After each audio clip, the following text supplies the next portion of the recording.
Hello and welcome. Today we're going to see a brief video on an introduction to industrial design history, and I hope you all enjoy it. So to mark the starting point of industrial design, we need to first think a bit about objects, man-made objects, and their history throughout time.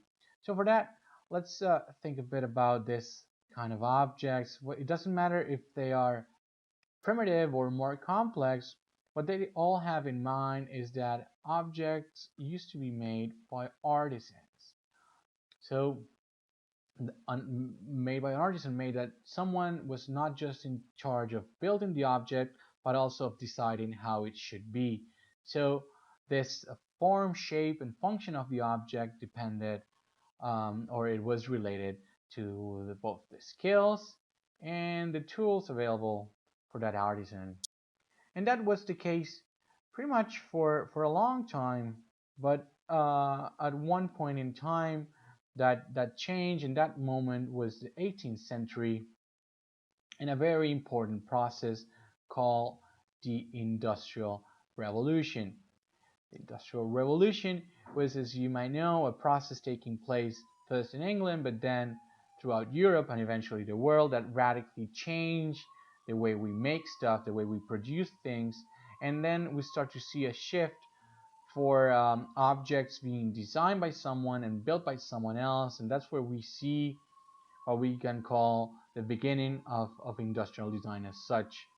And a very important date on this history is 1851, and precisely because at that specific year there was an exposition in London, the World Exposition in 1851, where objects from all around the world were displayed to be compared with the British industry. And on this exposition and this fair, we can start to see a shift in the way objects are look in the way they are produced. So, for instance, if we focus a little bit on this one on the left here, it's a piece of furniture made in the UK. You can see that it has like all this aesthetic uh, figures, all these ornaments that in a way relate or refer to previous artisan made objects. And what's funny is that even though these objects look like they were made by artisans, on many cases this object used industrial production. So these objects looked like they were made by artisans, but still they were actually industrially produced, and on many occasions mass produced. But on this fair, we start to see objects that are specifically suited for mass production, for industrial productions. For instance, this sewing machine from Singer, from a U.S. manufacturer, it's obviously uh, ready, or better said, it was designed to be produced on an industrial level. So you have all these straight planes. The ornament, it's now just a graphic that's applied on top of the wood. You have gearings and all of that. So obviously this object over here, it's made to be, it was designed to be produced industrially, whereas this one on the left was not. And all this discussion on industrial production and craftsmanship, it's not just a thing about style or engineering. It was for many people also a political or a philosophical thing. So if we move a bit forward to the, I'm sorry, to 1870s, we have this fellow over here called William Morris, and he was not just a designer but also an architect, a writer, and a businessman. And he, along with other people, argued that industrial revolution not just brought a progress and scientific marvels to the world, but also created despair and horrible living conditions for many people at that time. And in a way, mass-produced objects or industrially produced objects were seen as guilty of that decrease or of that problem with the living conditions of people in England at that time. So his company, Morris.co, and the movement that they created that was called um,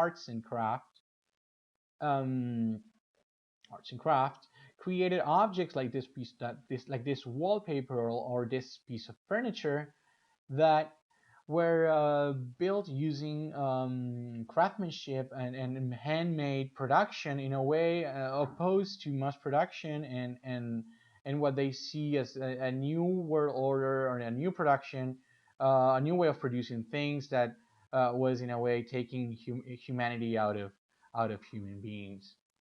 And and and as we progress along time, we get into 19th century, more specifically close to 1905, and we get across the pond to Austria, more specifically to Vienna, and that's where this company comes from, the Wiener Werkstatt. I'm pretty sure I'm pronouncing it wrong. I have no idea of German, but that can be loosely translated to Vienna's workshops. And this company used or was used the help of designer like this man over here, Joseph Hoffman, and they produced a set of objects that were very significant at that time because they represent an aesthetic search for something different to move away from the ornaments of the past to this old look of things. So they created this kind of objects that look very modern, very geometric, and without any link to its historic past. So, for instance, this what's interesting is that this basket over here, like all many of these objects, they look like very modern and they look machine built, but they are actually hand built or built with the help of machines, but on a very low scale. So they were actually luxury items. So they were important not because they were massive, but because of its significance in in time and for times to come. They will be seen as a lighthouse to for the look of aesthetic qualities that would be coming in the next years. And so as we progress along time, we get also closer and closer to World War One, and we see one of the most important design movements of the time. It was called Art Nouveau, and that will be sorry, Art Nouveau, and that will be new art in French. And what's interesting about Art Nouveau is that it had local expressions or local chapters on many countries. So for instance, you would have Macintosh and all his geometric inspiration in Scotland. One of the most prolific ones happened in Belgium and France, and it has inspiration on biological themes. In Germany, you had the Jugendstil, like this one over here. In Italy, we have liberty as the local expression of Art Nouveau, and last but not least, around Barcelona in Catalonia and in Spain, you have modernism. But if they're all different flavors, all different expressions of Art Nouveau happening at the same time on different regions and countries of Europe. And as we we get to World War One, there's another battle going on. In this case, it's taking place in Germany also, but on an association called the Deutsche Werkbund. Again, sorry for my German. This was an organization of artists, of designers, and industrialists for the advancement of the German industry. And this battle was was happening between two groups. The first one over here, whose main one of the main proponents was this guy over here called Henry van de Velde, and he was a Belgian um, architect, and he was a proponent of Art Nouveau. But more importantly, he was for the individuality of the artist, and that means in terms of for industrial designers, that means using industrial design or industrially produced objects as a mean of expression for artists. So they will defend his own view of the world from the world of objects. And on the other hand, we have a group of designers, maybe not headed, but one of his main proponents was Peter Behrens, and he was German also, and he worked for a company called AEG, or he collaborated with this company called AEG, and he's considered to be the first modern industrial designer. And this is very interesting because he not just created objects, but he also created architecture or corporate identity for AEG. He created many things. It was a very interesting collaboration. And in terms of design thinking, or the theory of design, he was for standardization.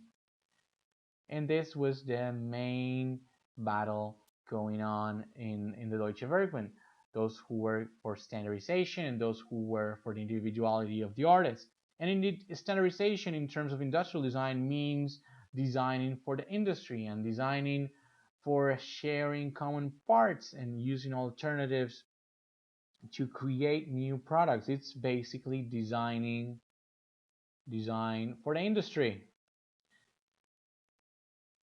That will allow you to have a higher output in terms of different models and types, and it will allow a company to have a better performance in the market by offering a broader offering in terms of production. And so between these two groups, what happened is that this one looked much more appealing to the German industry. So they had a lot of support from there, and this group eventually won the battle over there. And this would eventually lead to the creation in 1919 of the Bauhaus School in Germany, and that will be the beginning of our next chapter. Thank you very much, and I hope you liked it. Bye bye.